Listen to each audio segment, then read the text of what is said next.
నీతి నిజాయితీకి నిలుపుటద్దం ఒమ్మి నూకరాజు. కాకినాడ జిల్లా జగంపేట మండలం జగంపేటలో 82వ జయంతి వేడుకలు. పెంకు పరిశ్రమలో నిష్ణాతునిగా పలువురిని పెంకు పరిశ్రమకు పరిచయం చేసిన పారిశ్రామికవేత్తగా, చక్కటి వాక్పటిమ గల వక్తగా, రాజకీయ నాయకునిగా, అన్నింటికీ మించి నీతి నిజాయితీ గల వ్యక్తి స్వర్గీయ ఒమ్మి నూకరాజు అని ప్రముఖ విద్యావేత్త ఒమ్మి రఘురామ్ అన్నారు. ఆయన 82వ జయంతి పురస్కరించుకొని ఆయన మనవడు కొయ్యాన రోహిత్ యాదవ్ ఏర్పాటు చేసిన పలు సేవా కార్యక్రమాలలో రఘురామ్ పాల్గొని ప్రసంగించారు. ముందుగా నూకరాజు స్వగృహంలో ఆయన విగ్రహానికి పూలమాల వేసి నివాళులర్పించారు. నూకరాజు మనుమరాలు లక్ష్మీ తేజస్వి చేతుల మీదుగా జగంపేట ప్రభుత్వ కమ్యూనిటీ హెల్త్ సెంటర్ లో బ్రెడ్లు, ఆపిల్ పళ్లు పంపిణీ చేశారు. జగంపేట భవితా స్కూల్లో పిల్లలకు బ్రెడ్స్, బిస్కెట్స్, చాక్లెట్స్, ఆపిల్స్ పంపిణీ చేశారు. పేదలకు అన్నదానం చేశారు. ఒమ్మి రఘురామ్ మాట్లాడుతూ, ఒమ్మి నూకరాజు కుమారుని అవ్వడం నా అదృష్టమని, ఆయన మాకు చక్కటి బాట చూపించారని, ఆయన స్ఫూర్తితోనే విలువలు గల రాజకీయాలు చేస్తూ సమాజంలో వ్యక్తిని ఉన్నతంగా నిలబెట్టేది చదువు ఒక్కటే అని నమ్మి వివేకానంద విద్యా సంస్థ ద్వారా పిల్లలకు నాణ్యమైన విద్యను అతి తక్కువ ఫీజులతో కార్పొరేట్ స్థాయి విద్యను అందిస్తున్నామని అన్నారు.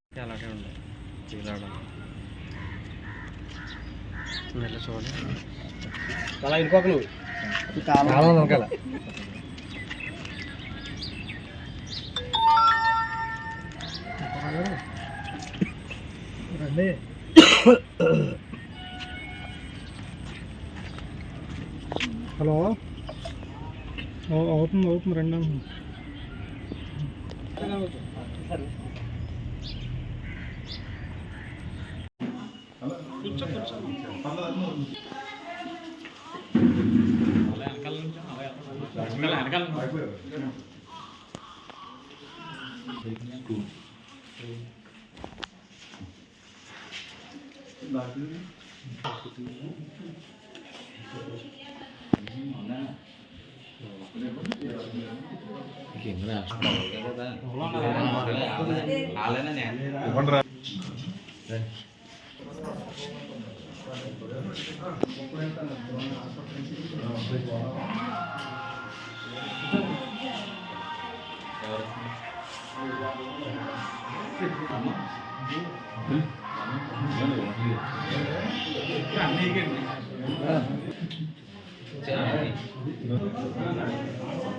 అనే సార్కి చెప్పు.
ఎలా చూడండి.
గారికి ఎన్ని కావాలి చెప్పండి సార్.